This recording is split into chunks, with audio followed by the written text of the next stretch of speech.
Hello aspirants, welcome to Shakti IAS academy. ఈరోజు మన topic group 1 కోసం ఎథిక్స్ ప్రిపరేషన్ ఎలా చేయాలి అన్నది. నేను ఇదివరకు గ్రూప్ 2 వాళ్ళకి మీరు గ్రూప్ 1 కూడా తప్పకుండా ప్రిపేర్ అవ్వండి అన్నది చెప్పినప్పుడు, సేమ్ సిలబస్ ఉంటుంది కాబట్టి గ్రూప్ 1 ప్రిపేర్ అవ్వండి అని చెప్తే, చాలామంది సార్ మాకు గ్రూప్ 2లో ఎథిక్స్ లేదు కదా, అది ఎలా చదవాలి? ఏదైనా స్ట్రాటజీ చెప్పండి అని అడిగారు. అదేవిధంగా గ్రూప్ 1 ప్రిపరేషన్ చేస్తున్న వాళ్ళు కూడా ఎథిక్స్ అనేది గందరగోళంగా ఉంటుంది సార్. అసలు దాన్ని ఎలా అప్రోచ్ అవ్వాలి అన్నది క్లారిటీ ఉండడం లేదు. ఏదైనా ఒక ప్రిపరేషన్ స్ట్రాటజీ కోసం వీడియో చేయండి అన్నారు. అందుకోసం ఈ వీడియో నేను చేస్తున్నాను. స్టార్ట్ చేద్దాం మన టాపిక్. బేసికల్‌గా ఎథిక్స్ యొక్క ఇంపార్టెన్స్, ఎథిక్స్ అనేది గ్రూప్ 1లో ఎంత రోల్ ప్లే చేస్తుంది అన్నది చూద్దాం ఫస్టు. అప్పుడు ఎథిక్స్ యొక్క రోల్ మీకు అర్థమైతే అది ఎందుకు చదవాలి అన్నది మీకు అర్థమవుతుంది. చాలామంది ఎథిక్స్ గ్రూప్ 1లో 40 మార్క్సే వస్తుంది, దానికోసం అంత ఎక్కువగా చదవాల్సిన అవసరం లేదు. మిగిలిన పేపర్స్ ఏవైతే SNT, Indian history, AP history, economy, geography అలాంటి టాపిక్స్ బాగా ఫోకస్ చేద్దాం అనుకుంటారు. బట్ అది కొద్దిగా రాంగ్ నొటేషన్. ఎందుకు అంటున్నానంటే, మీరు చూసుకుంటే మీకు ఇండియన్ హిస్టరీ ఫర్ ఎగ్జాంపుల్ తీసుకుంటే, మీరు ఇండస్ వ్యాలీ సివిలైజేషన్ నుండి ఇండిపెండెన్స్ వరకు అన్నీ చదువుతారు. అన్ని కింగ్డమ్స్ చదువుతారు, అన్ని రాజ్యాలు చదువుతారు, కల్చర్స్ చదువుతారు, మిడివల్ హిస్టరీ చదువుతారు, ఏన్షియంట్ హిస్టరీ చదువుతారు. చాలా ఎగ్జాస్టివ్ సిలబస్ చదువుతారు. మీకు వచ్చిన మార్క్స్ 50 మార్క్స్ అంత చదివిన. అదేవిధంగా ఏపీ హిస్టరీ కూడా. ఇంకా జాగ్రఫీ అయితే చెప్పక్కర్లేదు. ఇండియన్ జాగ్రఫీ, ఏపీ జాగ్రఫీ ఈ రెండు కూడా అన్ని కంప్లీట్ చేస్తే మీకు వచ్చిన మార్క్స్ 50 మార్క్స్.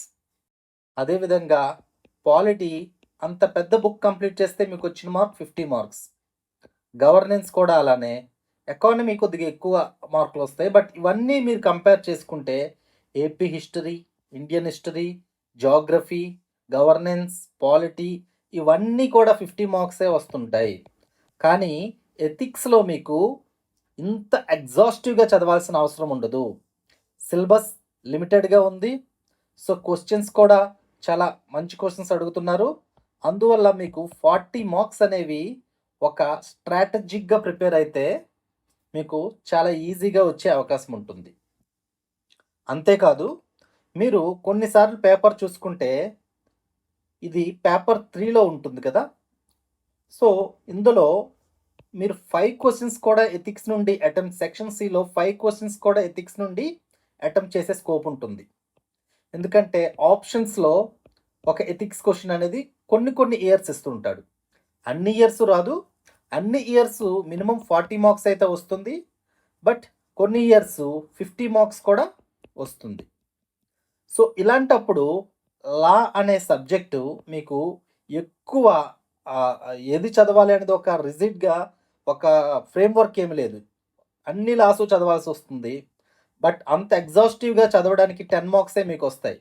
కానీ ఎథిక్స్ ఎప్పుడైతే ఆప్షన్లో కవర్ అవుతుందో అలాంటప్పుడు మీకు ఆ లా క్వశ్చన్ స్కిప్ చేసి ఎథిక్స్ క్వశ్చన్ అటెంప్ట్ చేసి 50 మార్క్స్ కూడా మీరు తెచ్చుకునే స్కోపు ఎథిక్స్ పేపర్ ఇస్తుంది.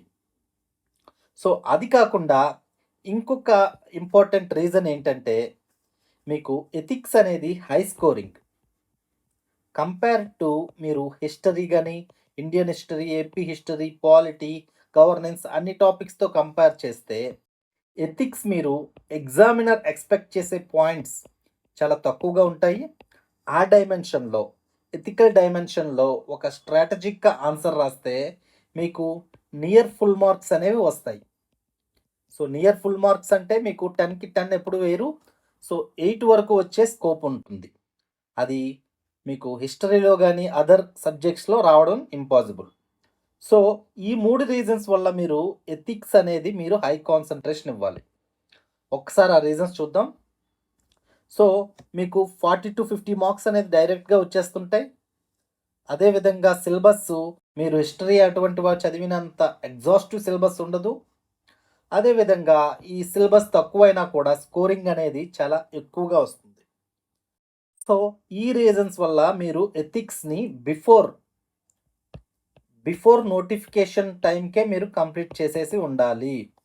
నోటిఫికేషన్ టైంకి మీరు అట్లీస్ట్ కంప్లీట్ చేసేసి నోట్స్ రాసి ఒక 2-3 క్వశ్చన్స్ అయినా ఆన్సర్ రాసేటట్టు ఉండాలి. సో అప్పుడే మీకు ప్రిలిమ్స్ అయినాక, ఈ మధ్య తక్కువ టైం ఇస్తున్నారు కాబట్టి ప్రిలిమ్స్ అయినాక వెంటనే మీరు మెయిన్స్కి ఎథిక్స్ని గేర్ అప్ చేసుకునే అవకాశం ఉంటుంది. So hope I'm very clear. Why to read ethics అన్నది ఇంపార్టెంట్ది క్లియర్ అయింది. సో తర్వాత స్టెప్ చూసుకుంటే మనం ఇది ఎలా ప్రిపేర్ అవ్వాలి అన్నది చాలా ఇంపార్టెంట్. ఇక్కడే చాలామంది స్టూడెంట్స్ డిఫికల్టీస్ ఫేస్ చేస్తున్నాం అని చెప్పారు. సో క్లియర్గా వినండి. ఎలా ప్రిపేర్ అవ్వాలి అని అంటే, ఇది మీరు చదివిన హిస్టరీ లేకపోతే పాలిటీ లేకపోతే అదర్ సబ్జెక్ట్స్ ఏవైతే ఉన్నాయో అలాంటి సబ్జెక్ట్ కాదండి. ఇది మీరు మీ ఓన్గా ఎక్కువ ప్రిపేర్ అవ్వాల్సి ఉంటుంది. మీ సెల్ఫ్ని రిఫ్లెక్ట్ చేయాల్సి ఉంటుంది. ఎందుకంటే ఎథిక్స్ అనేది ఒక ఫిలాసఫీ కాదు. ఆ ఎథిక్స్ నీలో ఎంతవరకు, ఆ మోరల్స్, ఆ నైతికత, ఆ విలువలు నీలో ఎంతవరకు ఉన్నాయి అన్నది ఎగ్జామినర్ టెస్ట్ చేస్తాడు. సో అందువల్ల ఇది మీది ఆన్సర్ కానీ లేకపోతే మీ యొక్క ఎగ్జాంపుల్స్ కానీ అవన్నీ కూడా మీకు సెల్ఫ్కి ఎక్కువ రిఫ్లెక్ట్ అవ్వాలి.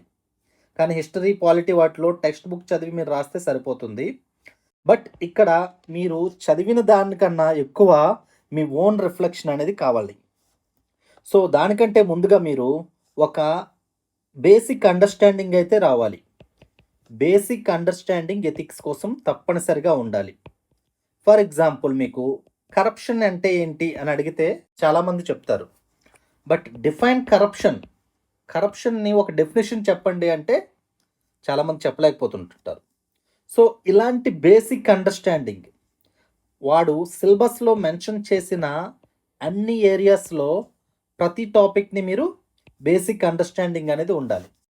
దానికోసం మీకు 2 అప్రోచెస్ ఉంటాయి. ఒకటి, ఏదైనా మంచి స్టాండర్డ్ బుక్ తీసుకోవచ్చు, లేకపోతే ఏవైనా మంచి స్టాండర్డ్ క్లాసెస్ మెంటర్స్ ఎవరైనా చెప్తూ ఉంటే జాయిన్ అవ్వచ్చు. బుక్ విషయానికి వస్తే నేను సజెస్ట్ చేసేది, డికే బాలాజీ గారు, ఐఏఎస్ ఆఫీసర్ గారు ఒక బుక్ రాశారు. సింపుల్ ఇంగ్లీష్లో ఉంటుంది. You can very well read. అది కాకపోతే మీకు కొద్దిగా ఇంగ్లీష్ చదవగలను, కొద్దిగా పర్వాలేదు అనుకుంటే లెక్సికాన్ కూడా చదవచ్చు, స్టాండర్డ్గా ఉంటుంది. సో తెలుగు మీడియం వాళ్ళ విషయానికి వస్తే, తెలుగు మీడియం వాళ్ళకి ఒక స్టాండర్డ్ బుక్ అంటూ లేదండి మార్కెట్లో.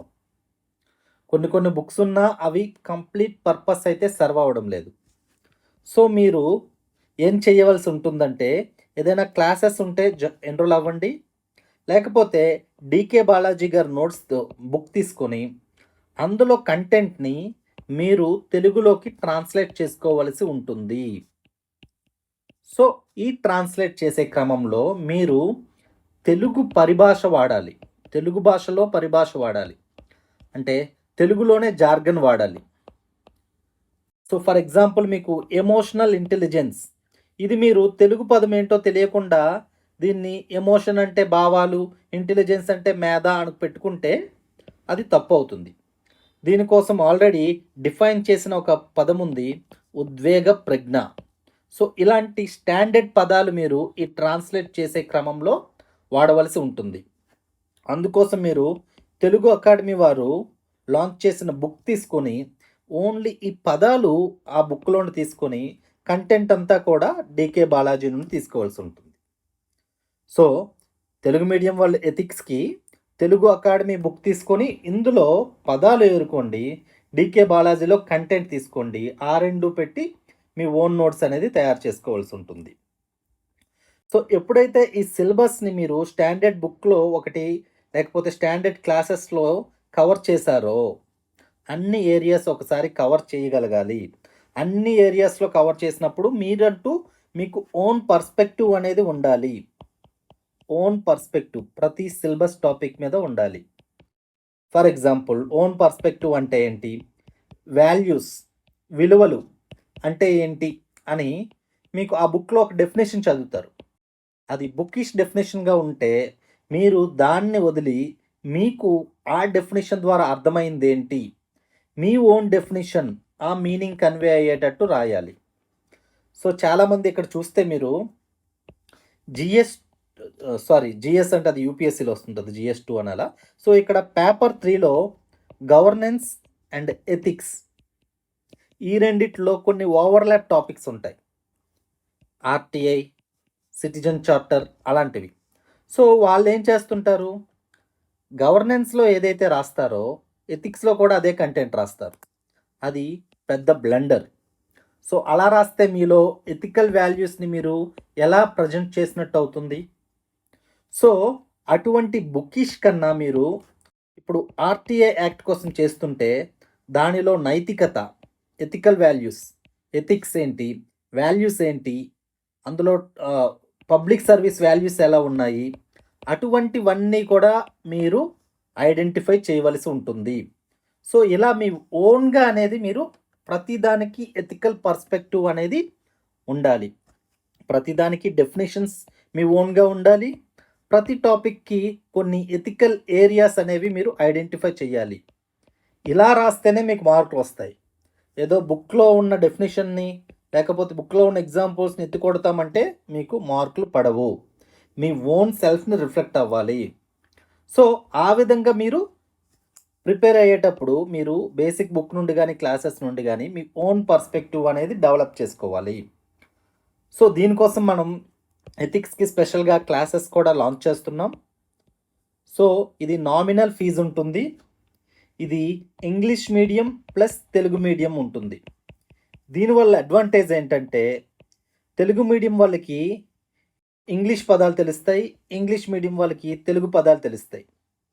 సో ఇంగ్లీష్ మీడియం వాళ్ళకి తెలుగు పదాలు తెలియాల్సిన అవసరం ఏముంది అంటే, ఫర్ ఎగ్జాంపుల్ మీరు నైతికత లేకపోతే నిబద్ధత అటువంటి పదాలు విన్నప్పుడు మీరు బాగా కనెక్ట్ అవుతారు ఇంగ్లీష్ పదాల కన్నా.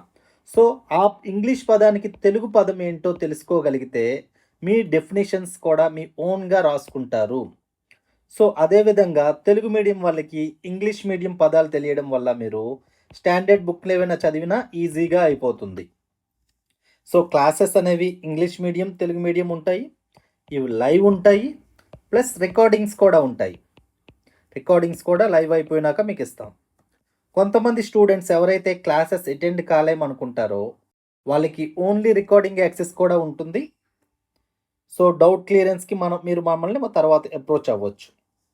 అదేవిధంగా ఫీజు అనేది మనకి నామినల్ ఫీజెసే ఉంటాయి. మీరు కనబడుతున్న నెంబర్కి కనెక్ట్ అవ్వచ్చు, మీకు ఫీజు డీటెయిల్స్ అన్నీ కూడా చెప్తారు. సో ఈ క్లాసెస్ అంతా కూడా మీకు బుక్కిష్గా కాకుండా గ్రూప్ 1 ఓరియంటేషన్లోనే ఉంటాయి. సో గ్రూప్ 1లో మీకు మంచి మార్కులు రావాలంటే ఎలా రాయాలి. సో నేను యూపీఎస్సీలోను ఇంటర్వ్యూ వరకు వెళ్ళాను, గ్రూప్ 1లో కూడా ఇంటర్వ్యూ వరకు వెళ్ళాను కాబట్టి నాకు క్లియర్గా తెలుసు ఎక్కడ ఎప్రిషియేట్ చేస్తున్నాడు ఎగ్జామినర్, ఏ విధంగా రాస్తే మార్కులు పడతాయి అన్నది క్లియర్గా నాకు తెలుసు. సో ఆ సజెషన్స్ అన్నీ కూడా మీకు ఇచ్చి గ్రూప్ 1 ఓరియంటేషన్ స్ట్రాటజీతోనే చెప్తాను. అదేవిధంగా మనం ఆన్సర్ రైటింగ్ మీద కూడా చాలా ఎక్కువ ఫోకస్ ఇవ్వడం జరుగుతూ ఉంటుంది ఈ క్లాసెస్లో. సో ఎవరికైనా ఇంట్రెస్ట్ ఉంటే కాంటాక్ట్ అవ్వండి ఈ నెంబర్కి. సో ఈ విధంగా మీరు ఓన్ పర్స్పెక్టివ్ అనేది ఎయిదర్ క్లాసెస్ ఆర్ బుక్లో నుంచి మీరు ఓన్ పర్స్పెక్టివ్ అనేది డెవలప్ చేసుకోవాలి. ఒక్కసారి ఓన్ పర్స్పెక్టివ్ డెవలప్ అయినాక మీరు మీ ఓన్ నోట్స్ అనేది తయారు చేసుకోవలసి ఉంటుంది. Notes is very important for ethics. Definition మీకేమర్థమైంది, ఆ డెఫినేషన్ తర్వాత ఆ పర్టికులర్ టాపిక్కి మీరు కొన్ని ఎగ్జాంపుల్స్ మీ లైఫ్లో కానీ మీరు చుట్టుపక్కల చూస్తున్నవి కానీ పేపర్లో చదివినవి కానీ అలాంటి ఎగ్జాంపుల్స్ అనేది పెట్టాలి. సో ఇలా మీరు ఓన్ నోట్స్ అనేది ఒక ఎగ్జాస్టివ్గా అన్ని టాపిక్స్ కవర్ అయ్యేటట్టు ఓన్ నోట్స్ అనేది ప్రిపేర్ చేసుకోవాల్సి ఉంటుంది. సో మీరు క్లాసెస్ విన్నారు, లేకపోతే బుక్ చదివారు, మీరు ఓన్ పర్స్పెక్టివ్ డెవలప్ చేశారు, తర్వాత ఓన్ నోట్స్ రాశారు. తరువాత ఇప్పుడు అసలైన ఇంట్రెస్టింగ్ అండ్ ఛాలెంజింగ్ ఏరియా ఏంటంటే మీరు ఆన్సర్స్ అనేవి రాయాలి. ఆన్సర్ రైటింగ్ చెయ్యాలి. సో ఎథిక్స్‌లో చాలామంది ఫేస్ చేసే డైలమా ఏంటి అంటే, వాళ్ళకి నాలెడ్జ్ అయితే ఉంటుంది. ఆ టాపిక్ అంటే ఏంటి చదివారు, అవగాహన ఉంటుంది. కానీ ఆ టాపిక్‌ని ఆ 10 మార్క్స్‌కి ఆ 3 పేజెస్‌లో పెట్టడం అన్నది వాళ్ళకి ఛాలెంజింగ్‌గా ఉంటుంది. ఇందులో భాగంగా ఇంటర్లింక్ చేయవలసి ఉంటుంది. ఫర్ ఎగ్జాంపుల్ మీరు యాటిట్యూడ్ అనే చాప్టర్ చదువుతున్నప్పుడు దానికి సివిల్ సర్వీసెస్ వాల్యూస్ అనేవి ఇంటిగ్రేట్ చేయగలగాలి. ఇలాంటి ఇంటిగ్రేట్ చేయలేకపోవడం వల్ల వాడు అడిగిన క్వశ్చన్‌కి బెస్ట్ ఆన్సర్ మీరు రాయలేకపోతుంటారు. ఎగ్జామినర్ ఏదైతే క్వశ్చన్ అడిగాడో దానికి బెస్ట్ ఆన్సర్ మీరు రాయలేకపోతూ ఉంటారు. సో ఇటువంటి ఇంటర్లింకేజెస్ అనేవి మీకు ఆన్సర్ రైటింగ్ బాగా చేస్తుంటేనే వస్తాయి. మన క్లాసెస్లో కూడా ఈ ఇంటర్లింకేజెస్ ఎలా చేయాలి అన్నీ కూడా క్లియర్గా చెప్తాం మనం. సో ఆన్సర్ రైటింగ్ చాలా ఇంపార్టెంట్. ఫర్ ఎగ్జాంపుల్ మీకు ఒక స్ట్రాటజీ చెప్పాలి అని అంటే, మీరు ఇంటర్లింకేజెస్ ఎగ్జాంపుల్స్ అలాంటివి పెట్టాలి అని అంటే మీరు కొన్ని ఫ్రేమ్వర్క్స్ అనేవి డెవలప్ చేసుకోండి. నేను ఎగ్జామ్స్ రాసుకునేటప్పుడు ప్రతి దానికి అట్లీస్ట్ 3 ఎగ్జాంపుల్స్, ప్రతి టాపిక్కి నోట్స్లో 3 ఎగ్జాంపుల్స్ అనేవి నాకు ఉండేవి. దాన్నే నేను ఎగ్జామ్ హాల్లో రిప్లికేట్ చేసేవాడిని. ఒకటి పర్సనల్ లెవెల్, అంటే నా లైఫ్లో నేను చూసిన ఎగ్జాంపుల్స్, నేను అనుభవించినవి, లేకపోతే నా ఫ్రెండ్స్లోవి, నా రిలేటివ్స్లోవి, నా కొలీగ్స్వి, అలాంటి ఎగ్జాంపుల్స్. 2 హిస్టరీ నుండి ఎగ్జాంపుల్స్. హిస్టరీ అంటే మీకు పర్సనాలిటీస్ కూడా వస్తారు. ఫర్ ఎగ్జాంపుల్ మొహమ్మద్ బిన్ తుగ్లక్, అతనిలో కొన్ని వాల్యూస్ లేవు. అలావుద్దీన్ ఖిల్జీ, మహాత్మా గాంధీ, స్వామి వివేకానంద థింకర్స్ కూడా ఆ పర్సనాలిటీస్లో వస్తారు. తరువాత మూడవది కరెంట్ అఫైర్స్.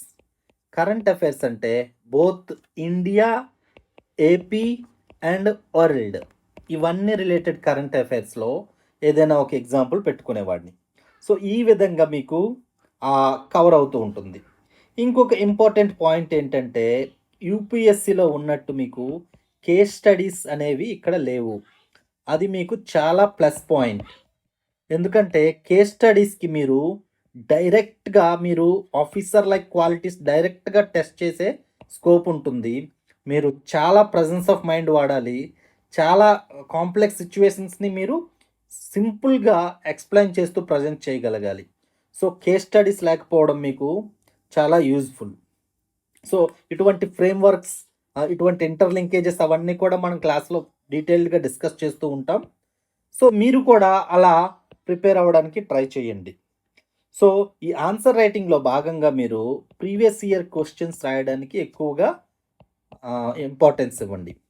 ప్రీవియస్ ఇయర్ 2020, 2018, 2023, 25 ఈ 3 సంవత్సరాలు అయిన పేపర్స్ ఉన్నాయి కదా ఏపీపీఎస్వి, అవి ప్లస్ యూపీఎస్సిలో ఎథిక్స్ పేపర్లో సెక్షన్ ఏ అంటే కేస్ స్టడీస్ కాకుండా theory questions, previous year questions అన్ని రాయండి.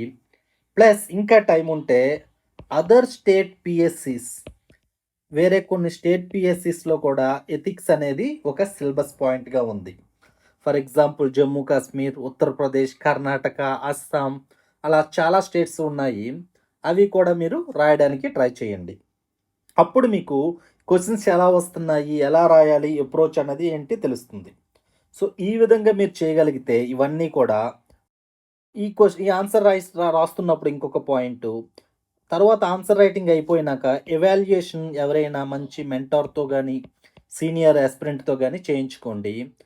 తర్వాత ఆ తప్పులను మీరు మీ నోట్స్లో రెక్టిఫై చేసుకోవడానికి రాసి మళ్ళీ రివైజ్ చేసి మీ నోట్స్ని మళ్ళీ మీరు రివైజ్ చేసుకొని మళ్ళీ ఆన్సర్ రైటింగ్ అనేది చేయండి. ఆ లూప్ అనేది రన్ చేస్తూ ఉండాలి. అప్పుడే మీకు మంచి మార్కులు వస్తాయి. సో మీకు ఇది క్లియర్ అయింది అనుకుంటా. ఒక్కసారి సమ్మరీగా మీకు చెప్తాను ఇంతవరకు మనం ఏం డిస్కస్ చేసామో. ఫస్ట్ మీరు క్లాసెస్ లేకపోతే స్టాండర్డ్ బుక్స్ ఏదైనా ఒక బుక్ చదువుకొని మీ ఓన్ పర్స్పెక్టివ్ అనేది మీరు డెవలప్ చేసుకుంటారు. సో వన్స్ ఇది అయినాక మీరు ఓన్ నోట్స్ అనేది మీ ఓన్ ఎగ్జాంపుల్స్ పెట్టుకొని, మీ ఓన్ డెఫినిషన్స్ పెట్టుకొని, ఓన్ నోట్స్ అనేది తయారు చేస్తారు. సో, వన్స్ ఓన్ నోట్స్ అయినాక ఆన్సర్ రైటింగ్ అనేది చేస్తారు. ప్రీవియస్ ఇయర్ క్వెషన్స్‌కి, యూపీఎస్‌సి క్వెషన్స్‌కి, అదేవిధంగా అదర్ స్టేట్ పీఎస్‌సి క్వెషన్స్‌కి ఆన్సర్ రైటింగ్ అనేది చేస్తారు. తరువాత దాన్ని ఎవాల్యుయేషన్ చేయించుకుంటారు. ఎవరైనా సీనియర్స్‌తో గానీ, మెంటర్స్‌తో గానీ ఎవాల్యుయేషన్ చేయించుకుంటారు. వాళ్ళ ఫీడ్‌బ్యాక్ తీసుకున్నాక మళ్ళీ మీ నోట్స్‌నే రివైజ్ చేస్తారు. రివైజ్ చేసి ఆ ఫీడ్‌బ్యాక్‌లో ఇచ్చిన మిస్టేక్స్ రాకుండా మళ్ళీ ఆన్సర్ రైటింగ్ చేస్తారు. మళ్ళీ ఎవాల్యుయేషన్ చేసుకుంటారు. సో, ఈ లూప్ అనేది ఇలా కంటిన్యూ అవుతూ ఉండాలి. ఈ లూప్ మీరు ఎన్ని సార్లు రన్ చేయగలిగితే అంత పర్ఫెక్షన్ అనేది మీరు ఏ సబ్జెక్ట్‌లో అయినా అవుతారు. మెయిన్‌గా మెయిన్స్‌లో, ఎథిక్స్‌లో ఇలాగా మీరు ఎక్కువ ఆన్సర్ రైటింగ్ ప్రాక్టీస్ చేస్తూ ఉంటే మీకు మంచి మార్కులొస్తాయి. సో, మీకు ఈ వీడియో అంతా కూడా యూజ్ అయిందనుకుంటా. ఎథిక్స్ ఎలా ప్రిపేర్ అవ్వాలి, ఏంటి అన్నది మీకు బేసిక్ డౌట్స్ అయితే క్లియర్ అయ్యాయనుకుంటా. మీకు ఇంకా ఏదైనా డౌట్స్ ఉంటే డిస్‌ప్లే అవుతున్న నా నంబర్‌కి కాల్ చేయండి. ఉంటా ఇక. Good bye. Signing off.